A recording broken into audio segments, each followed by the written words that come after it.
Today on Blue 58, a new collective bargaining agreement seems to be all but done. Let's take a look at how it could affect the playoffs. Then we take your questions about the state of the Packers roster before free agency begins.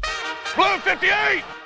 Hello and welcome to another episode of Blue 58, the one and only podcast of thepowersweep.com. I'm your host, John Meerdink. Happy to be with you here for another episode. Great stuff lined up for you today. Want to ask before we get started, if you like this episode, go ahead and share it with a friend. That's what we're going to be asking you to do from now on as far as supporting the show. We may ask you for other things. I won't rule that out, but that's the main thing that I want to ask you to do. If you like what we're doing here, share it with somebody you think would enjoy it. I want to grow the audience here a little bit, and that, I think, is one of the best ways to go about it. So if you like the show, share it with somebody, and we'll see if they like it as well. I want to start today first by saying, if you can't hear it already, my cold has not gone away. So apologies for that. We will try to get through this without making it too out of the ordinary audio quality-wise. But I want to start with the apparent collective bargaining agreement. There seems to be a deal tentatively in place. As of when I'm recording this, the owners have voted to ratify the new collective bargaining agreement, and they're going to be putting it to the players next. They'll have to vote to ratify that, and then it will go to a simple vote, just up or down between the two parties.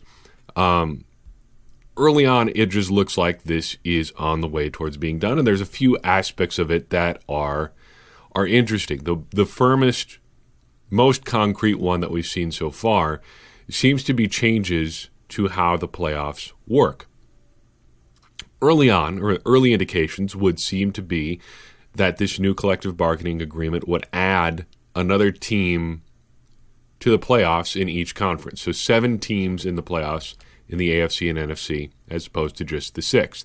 That is just a small part of the labor picture, but it is a step towards adding more games to the schedule and therefore more revenue, some of which would end up with the players, which I think is a big goal for the players in this round of collective bargaining. I have some seriously mixed feelings about changing the playoffs, so I wanted to talk through a couple of those. First, and this is kind of a broad media thing, people need to stop making cases for this move by saying expanding the playoffs was inevitable. I've seen this pop up in headlines, in the bodies of articles about this. Reporters, analysts, take-havers about football have all characterized this move as inevitable. Wow, the playoffs were always going to expand.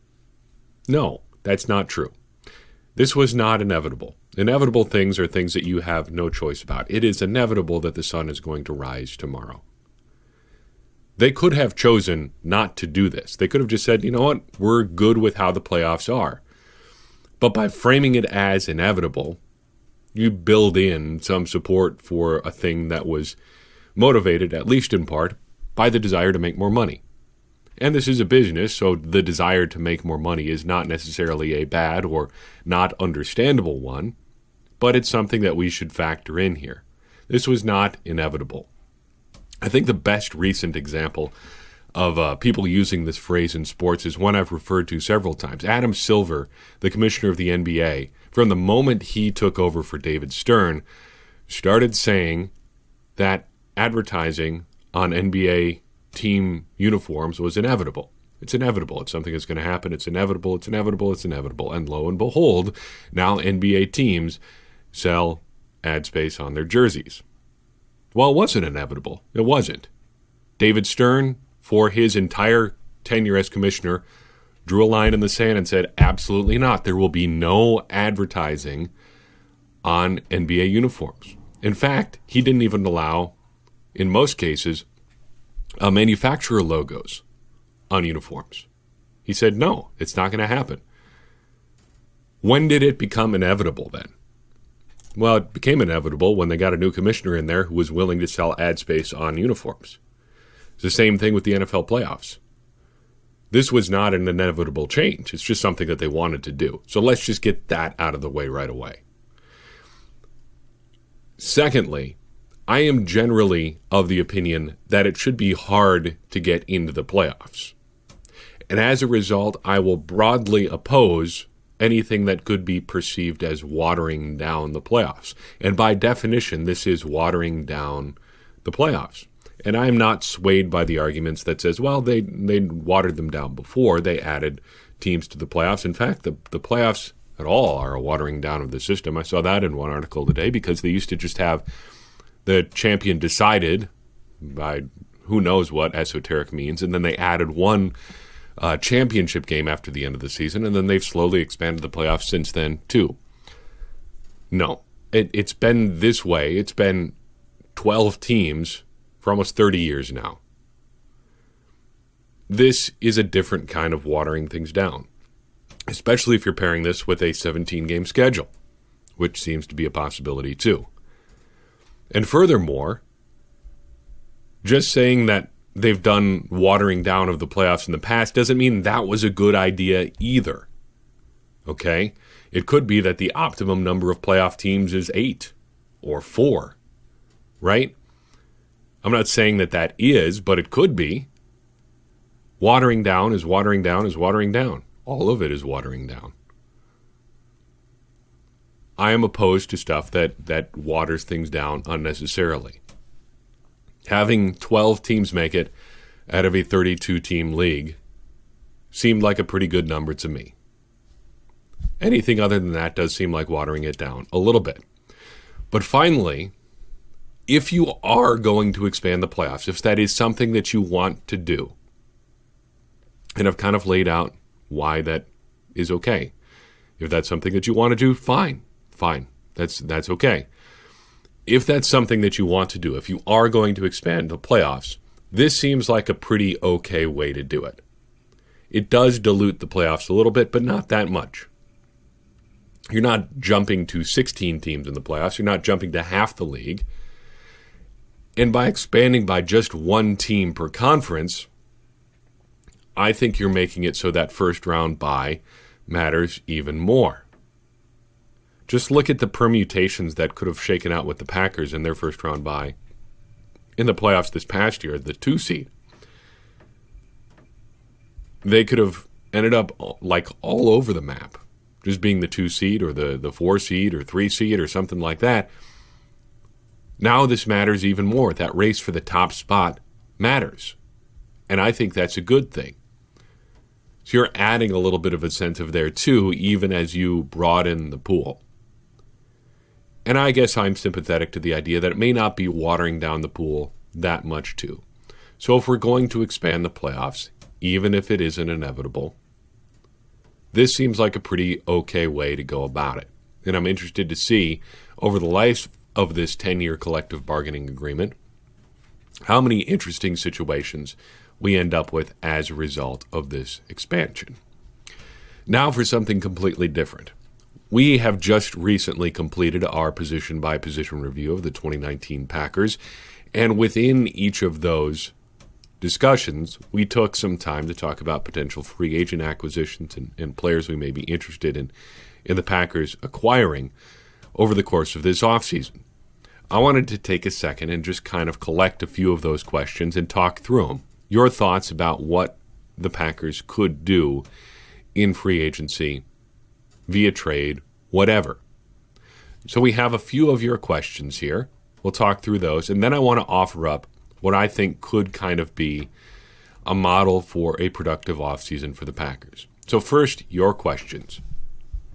James asks via email, one name I haven't heard much about in free agency inside linebacker discussions is Deron Lee.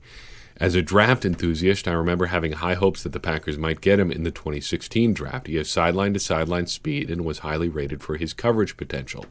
He hasn't exactly lived up to the first-round billing, but do you see him as a potential target for the Packers with the athleticism and pedigree despite underwhelming production through his rookie contract? It seems like he could be a good scheme fit with the Packers, and I can't imagine he'd be cost-prohibitive given his lack of high-level production thus far. It is a good question, I think, and I think Deron Lee is an interesting prospect. There is some good and bad to him as a potential target in free agency. The good is all the stuff that you'd be interested in adding, at least from a measurables perspective. He's athletic as heck. Ran a 4.47 coming out Pretty good, but not great agility numbers. Overall, his relative athletic score was 8.54, and that's that figure we looked at for all of the inside linebacker prospects. That would be the highest among all the inside linebackers we've looked at by a fairly wide margin. He's also still got pretty good size at 6'1", kind of mid-230s range. The bad is still pretty disappointing. He was exploited fairly regularly in coverage to the point that he couldn't really get on the field all that regularly this season in Kansas City. Even in limited reps this year, it seems like opposing passers found a way to find him in coverage. Opposing quarterbacks completed every pass they threw his direction this season, 15 for 15 on targets. He also missed almost 15% of his tackle attempts this year. That is high for a linebacker. Overall, he still looks a little bit like a project player. And I think the Packers already kind of have one of those in Oren Burks. So I think when it comes to the question of Oren Burks, Deron Lee, or somebody else, I think it's probably Burks, and then they'll try to add in some talent elsewhere.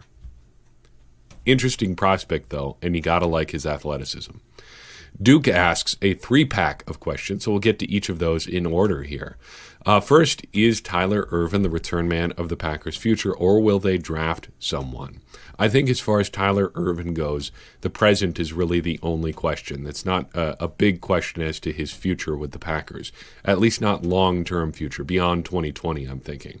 At present, I think he is both their return man and number 3 running back. And really, I think it's kind of the latter of those two that leads the former. The Packers seem to think he can contribute on offense, which I think it kind of becomes his primary use, kind of a gadget player and complement to Aaron Jones and Jamal Williams. That he can return punts and kicks is almost a bonus. I think if it comes down to it, you'd rather have a guy who's contributing regularly on offense than a guy who's maybe going to get 1 or 2 real opportunities to contribute in the return game. Future gets a little bit tricky. Running backs are so fungible anyway.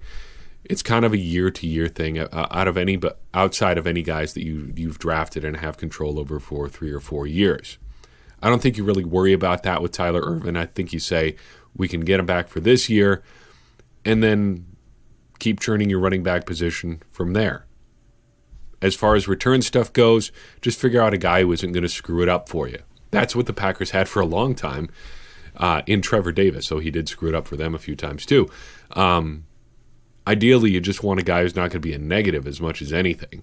If he adds any value, that's kind of a bonus, and I think that's what they have in Tyler Ervin.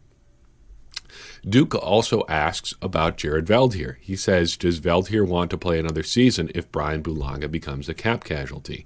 My assumption is that Jared Veldheer wants to play another season. Whether he wants to play in Green Bay or somewhere else is still an open question. Should the Packers want him back, though? There I get a little bit skeptical. Packers fans have worried about Brian Bulaga being injury-prone for a long time. Well, Veldheer does nothing to alleviate that at all. He only played in 2 games in the regular season this year, but from 2016 through 2018, he played in just 33 of 48 possible games as a full-time starter. When he was available, he would have been the starter in those situations. In that same time span, Brian Bulaga played in 35 of 48 games.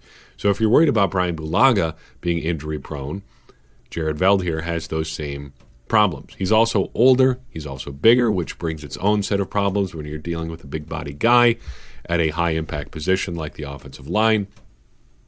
That could be a little bit of a problem. So if you're looking at Jared Veldheer as a potential starter on your offensive line, I think that is a bit of a fraught proposition.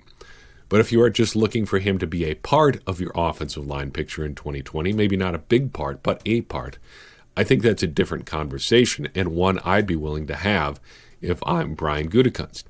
I think Veldheer could be that swing tackle that Jason Spriggs never really was, and I'd feel better having him around as the top backup left tackle or right tackle than Alex Light or Billy Turner. Plus, if you just look at him as a backup right tackle, he has the added benefit over Billy Turner of not disrupting 2 positions if he steps in for Bulaga. I've never really understood the idea of really wanting Billy Turner to shift out there in the event of Bulaga getting injured, because then you've screwed up right guard and right tackle. You potentially have question marks at both spots then. I'd rather find a guy who can actually play tackle and have that be his primary responsibility. Maybe that's Jared Veldheer. Truth be told, I think this is a situation where the Packers want to be looking to draft a guy rather than spend money to bring a guy back as a backup. I do think they should try to bring Brian Bulaga back as a starter, though salary cap stuff does make that a little bit tricky.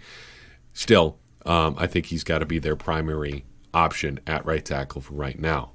Finally, Duke's final question here. Which third-round pick will make a significant jump in 2020? Montravius Adams, Oren Burks, or Jace Sternberger? I think Sternberger is the only answer here.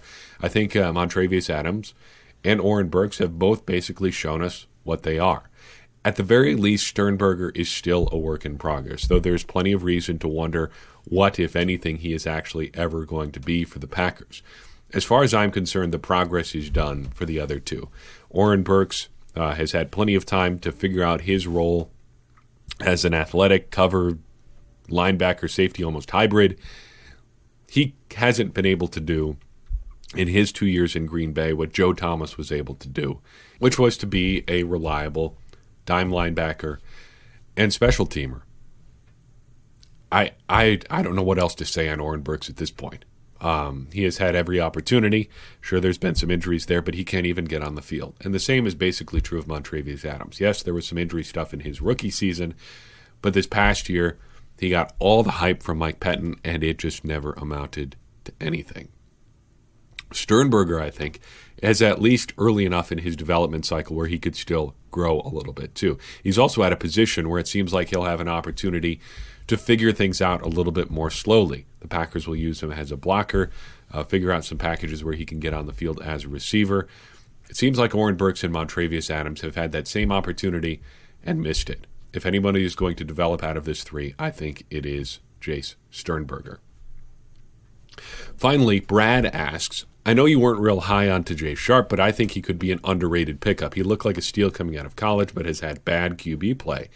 Might he blossom with Rodgers? Any other wide receivers who looked good from past drafts who have fallen out of favor for some reason? Well, I think Brad does kind of raise a fair point there. I think there's always a chance that a guy could do better with better quarterback play. And that's basically the big selling point on Robbie Anderson, right? He's had bad quarterbacks in New York, and he's still been relatively productive. What could he do with an even better quarterback? And I think I am willing to be wrong on Tajae Sharpe, but his production so far has just left me a little bit cold. But as far as other wide receivers go, let's kind of back up and take a wider look for a second. I think even if Tajae Sharpe in particular isn't a player that I'd be interested in, I think there's a case to be made that he represents the overall kind of player the Packers could be or should be looking for if they decide to go to the wide receiver store in free agency. He's relatively young, relatively healthy. He's got some good physical attributes, though his overall athletic profile does leave something to be desired. And he's got productivity that you can project. He did this much, playing this amount of snaps. What could he do with more opportunities? So here are a couple other names to consider within that mold. Brashad Perriman is one that a couple people have brought up with me, and I've kind of come around on him a little bit, though I do think he's probably going to be fairly expensive. 6'2", mid-2 teens or so, 212, 215.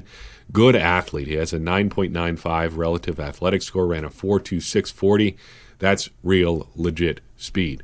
He had a big year in a downfield attacking system, playing for Bruce Arians in Tampa this past year. He played on a 1-year, $4 million contract last year, and I think a good year from him is probably going to push his price tag probably to at least 2.5 times that, maybe in the $10 million a year range. Who knows?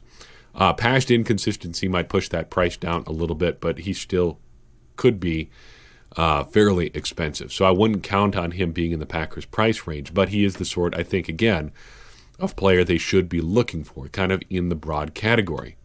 Still young, still athletic, productivity you can project. Kind of in the same vein, though not as young, not as athletic, and not as productive, is Paul Richardson, who played this last season in Washington and the season before, I believe, as well. Bit smaller than Perriman, and I think in general smaller than what I'd be looking for from a number 2 wide receiver opposite Devontae Adams. At 6 foot, 180 pounds, a little bit on the smaller side there, but a pretty good athlete. 4.40 or 4.4 in the 40, 7.62 relative athletic score. Not outstanding, but still pretty good.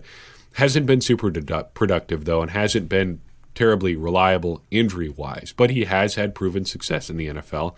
I think you would know what you were getting here, and I think he'd be an upgrade over somebody like Geronimo Allison. Honestly, he's probably about what the most optimistic people thought Ryan Grant would be. Athletic, quick little guy, just going to be a little bit of a different profile physically from the other receivers that you got.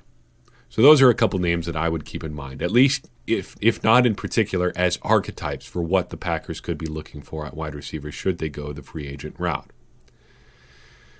So having reviewed every position group, looked over those free agency options, let's put a bow on this Packers roster discussion by looking ahead to what an improved Packers roster could look like.